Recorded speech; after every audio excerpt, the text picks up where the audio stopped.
Le voyage avec l'école, c'était en Italie, à Venise. On a visité une très grande maison qui s'appelle la Villa Mazère. Et dedans, tous les murs étaient recouverts de peinture. Il n'y a que par terre qu'il n'y en avait pas. T'es lourd, arrête! Bon, ça suffit. Ceux qui ne sont pas intéressés peuvent aller attendre dehors qu'on ait fini. C'est l'heure de fermer. Nous prions les visiteurs de se diriger vers la sortie.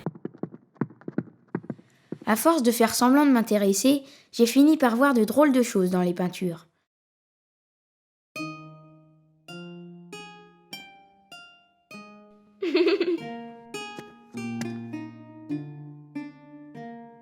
Oh! Ouvrez-moi! Eh oh! Y'a quelqu'un? Monsieur! Tu es là? Eh oh! Eh, ne partez pas!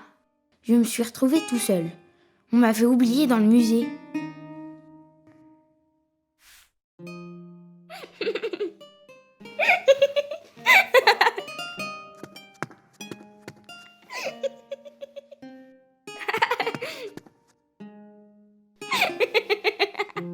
Attends, viens! Comment tu t'appelles? Attends! Bonjour, je m'appelle Elena et j'habite cette maison. Et toi, comment tu t'appelles? Je m'appelle Julien. Salut Julien. Qu'est-ce qui se passe? Pourquoi t'es triste? On m'a laissé enfermer ici. Peut-être que tu pourras m'aider à sortir. Je suis désolée, je peux rien pour toi. J'appartiens pas à ton monde. Je suis pas comme toi. Je suis le personnage d'une peinture. Regarde. Le grand maître Paolo Veronese m'a peint sur ce mur. Et il a peint aussi mes amis. Paolo Veronese? Il est dans mon livre. On raconte son histoire. Il était vraiment important, ce Veronese? Eh ben oui, il était. Mais peut-être qu'il ne le sera plus maintenant. L'histoire est en train de changer en ce moment même. Autrefois, Véronèse s'est mis en danger, à cause de son imagination. Si un artiste disparaît, les personnages qu'il a peints, eh ben ils disparaissent aussi. Et c'est pour ça que nous sommes en danger. Voilà pourquoi je t'ai fait rester ici. Pour que tu sauves Véronèse. Et que tu nous sauves aussi. Mais attends, moi je suis seulement en voyage. J'ai rien à voir avec tout ça. Je veux sortir d'ici. Tu pourras sortir, mais quand tu nous auras aidés. Regarde cette peinture qui représente une fenêtre. Tu passeras de l'autre côté et tu te retrouveras à l'époque de Véronèse.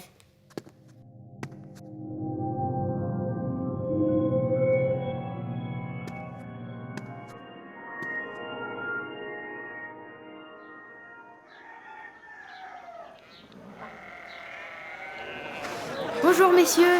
Est-ce que vous connaissez un monsieur qui s'appelle Paolo Veronese? Ouh non.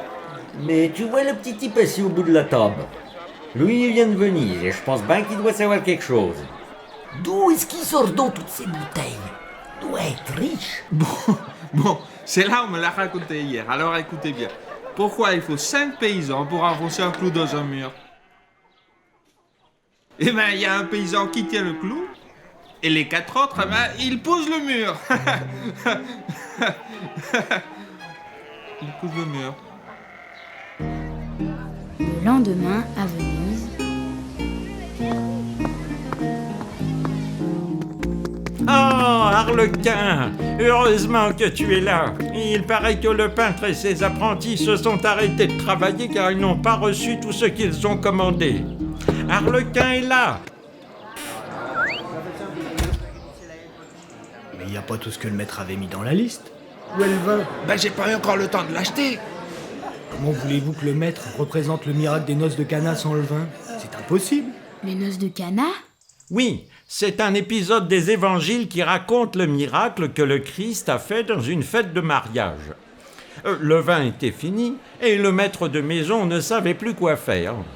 Le Christ fit donc le miracle de transformer l'eau en vin. Mon père, je dois entrer parler à Véronèse. C'est urgent. Je dois l'avertir d'un danger qui le menace. Oh, je suis désolé, mon garçon. Il n'y a que ses apprentis et ses assistants qui ont le droit d'entrer et ils en ont encore pour 2 mois de travail. Mais je peux pas attendre 2 mois. Il y a déjà 6 mois qu'ils sont enfermés. Nous devons nourrir 30 personnes et nous n'avons plus d'argent. Arlequin! Arlequin! Oh, réveille-toi! Tiens, prends la liste avec les personnes qui doivent venir poser pour le tableau du maître. Tout le monde doit être là cet après-midi. Et ça, c'est la liste des choses dont on a besoin. Si tu en oublies une seule, tu vas te prendre une bonne bastonnade et je te vire. Tiens, Arlequin, c'est tout l'argent qui nous reste. Fais attention à ne pas le gaspiller.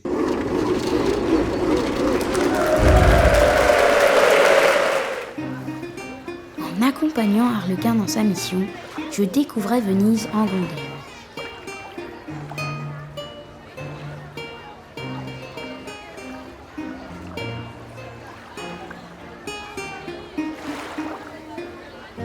Alors, la première personne de la liste est le grand patricien Isepo da Porto. Il faut le convaincre de venir poser pour le maître. Ça va pas être facile. Et pourquoi ce monsieur? Mon maître veut peindre dans son tableau les gens les plus importants de la ville. Bonjour, signor Isepo. Je vous apporte un message de mon patron. Bonjour, Arlequin. Excuse-moi, mais là, je n'ai vraiment pas le temps. J'ai mon galion qui vient d'arriver d'Orient avec toutes les marchandises et il s'est fait attaquer par des pirates. Mais heureusement, il a pu s'enfuir. Autrement, j'aurais perdu jusqu'à ma chemise. C'est important. Non mais regardez-moi cette qualité, c'est sublime. De la soie, ça va se vendre une fortune. Mon patron, Veronese, veut inclure votre portrait dans le tableau qu'il est en train de peindre. Mais non, je ne peux pas. Poser pour un tableau, c'est très ennuyeux. En plus, j'ai déjà beaucoup de tableaux de Véronèse. Regardez celui-ci. C'est un portrait de moi-même avec mon fils. Et dans celui-là, c'est ma femme avec notre fille. Merveilleux, n'est-ce pas? Esmeraldina, Oui, maître. tu peux nous apporter quelque chose à boire? Oui, maître. Ah, bonjour Arlequin. Mais qui est le beau garçon qui est venu avec toi? Bonjour, jeune homme. Bonjour, mademoiselle. Et ce tableau-là raconte l'enlèvement d'Europe. Jupiter, qui était le roi des dieux pour les Romains, tomba follement amoureux d'une princesse qui s'appelait Europe. Le roi des dieux se transforma en taureau et vint auprès de la jeune fille. Celle-ci jouait avec ses amis au bord de la mer. L'animal était très beau. Il paraissait si doux que quand il vint se coucher au pied de la jeune fille, elle osa monter sur son dos. L'animal partit avec la cavalière et traversa la mer jusqu'en Crète. Si j'étais un dieu romain, je ferais la même chose pour vous enlever. Attention, j'ai acheté ce tableau pour apprendre aux jeunes filles à se méfier des jeunes gens malhonnêtes qui leur font croire de pareilles sottises pour les séduire. Arlequin! Arlequin! Dis donc, mon garçon, arrange-toi pour sortir ce crétin de chez moi.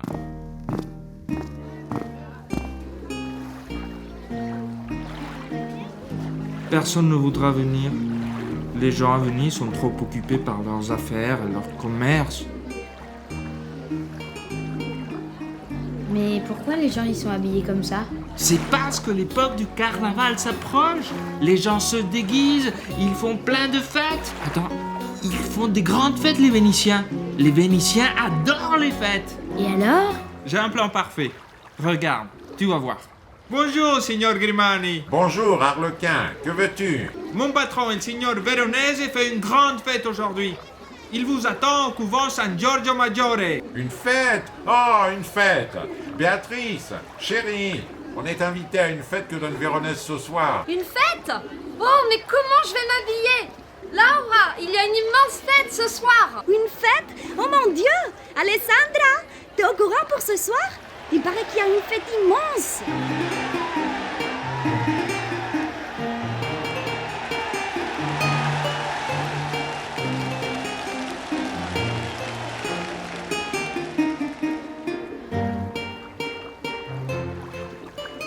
Le plus dur est fait.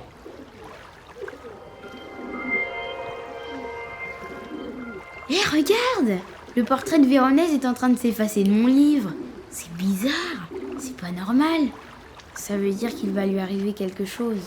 Mais qu'est-ce que tu racontes? Ne me dis pas que tu crois à ces choses-là. Il a rien à craindre, mon patron. Voyons plutôt ce qui nous manque. 2 perroquets, 3 chiens, 1 porc rôti, 6 oies, 3 musiciens, 4 esclaves africains, 2 bouffons, 5 comédiens. Je me demande où est-ce qu'on peut sortir tous ces gens.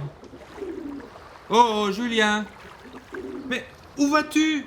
Viens ici! Reviens! Il faut que j'aille sauver Véronèse! Bonjour mon frère, il faut que je rentre à tout prix dans le réfectoire.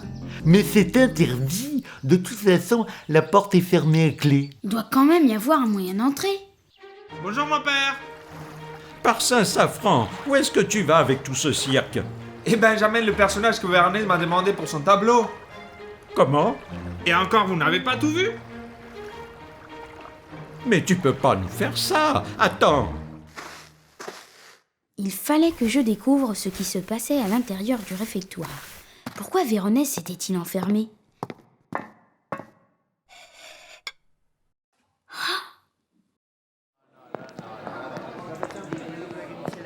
Mais je n'ai pas autorisé tout ça. Tu amènes même des animaux dans la maison de Dieu. Laisse-moi entrer, je dois parler à Véronèse. Je suis désolé mon père, vous devez faire la queue comme tout le monde. Excusez-moi, mon père. Le cardinal Salviati est arrivé. Il veut vous parler. Dis-lui d'attendre, qu'il ne vienne surtout pas par ici. J'ai essayé de le retenir, mais ça a été impossible. D'ailleurs, il arrive. Dites-moi, frère Giacomo, que font tous ces barbares, ces païens et ces animaux dans la maison de Dieu? Tout ceci ne sert que de décor pour le tableau que Véronèse est en train de peindre pour le réfectoire de notre couvent. Cela ne justifie pas la présence de tous ces animaux et ces étrangers dans un endroit dévoué à la prière. Je suis obligé d'envoyer une commission du tribunal de l'Inquisition pour examiner cette affaire. Le tribunal siégera dans 1 mois. Mais il ne leur manque plus que 2 mois pour finir la toile. Eh bien, ils ont intérêt à travailler vite. À bientôt.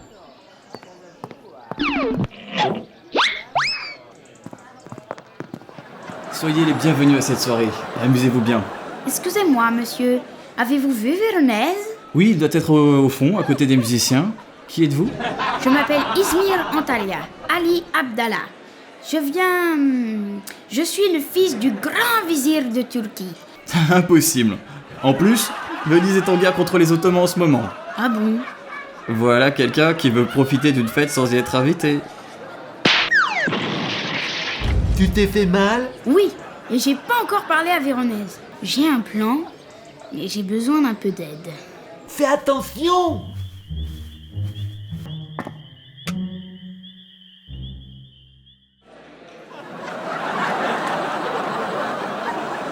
Attention, j'ai quelque chose à annoncer. Attention! Mais taisez-vous! Silence! Taisez-vous! Bande d'abrutis! Bouclez-la! Merci. Qui est Véronèse? C'est moi. Que veux-tu, mon garçon? J'ai entendu le cardinal Salviati dire au prieur qu'il enverra le tribunal de l'Inquisition, mais pour contrôler votre travail, dans 1 mois. 1 mois après...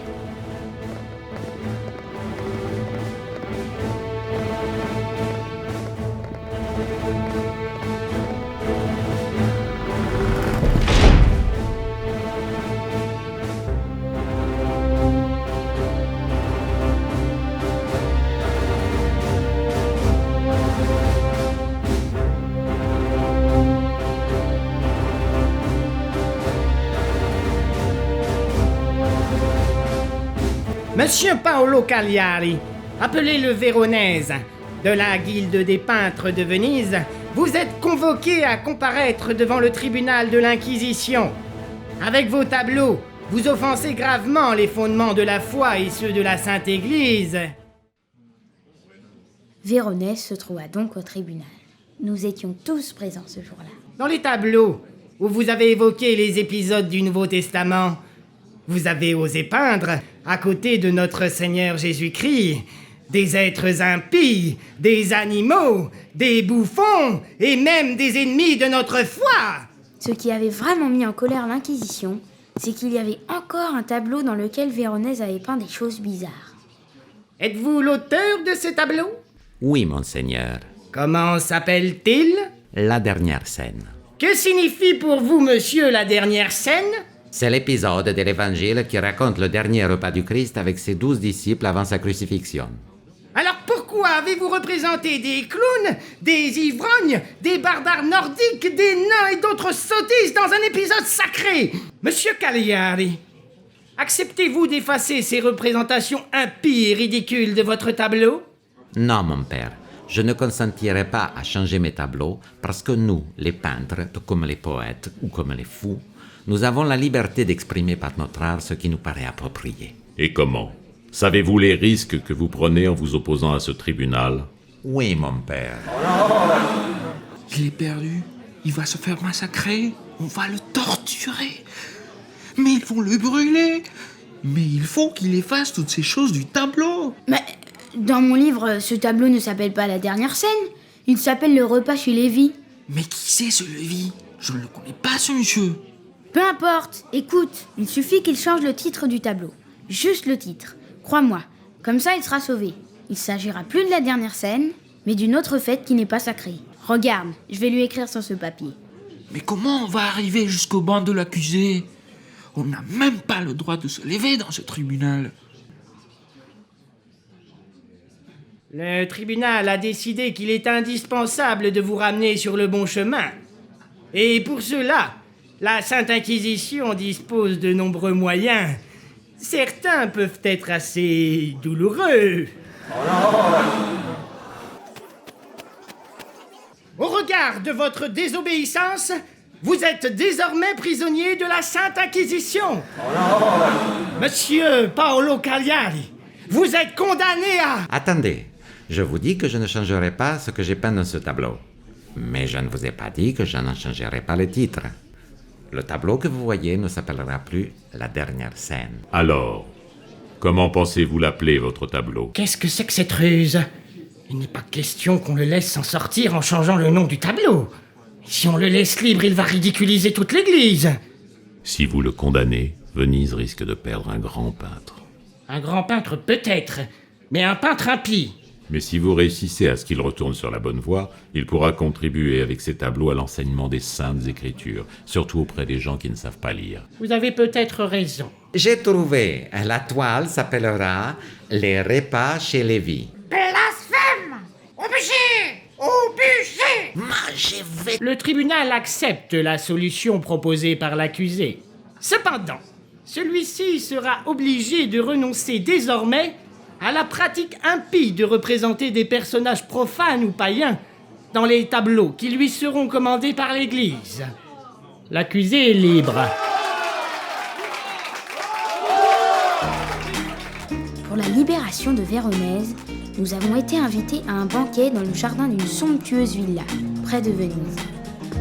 Cher Julien, si tu n'avais pas été là, ces prêtres m'auraient fait rôtir comme une dinde. T'es un vrai héros, tu devrais rester parmi nous. En plus, à Venise, on ne trouve pas de garçon si charmant. Je voudrais proposer une toast. Et mon pauvre patron, il ne savait pas que c'était moi qui avais bu tout son vin. Comment? Oh oh. Mais j'ai rien fait, moi. Au secours.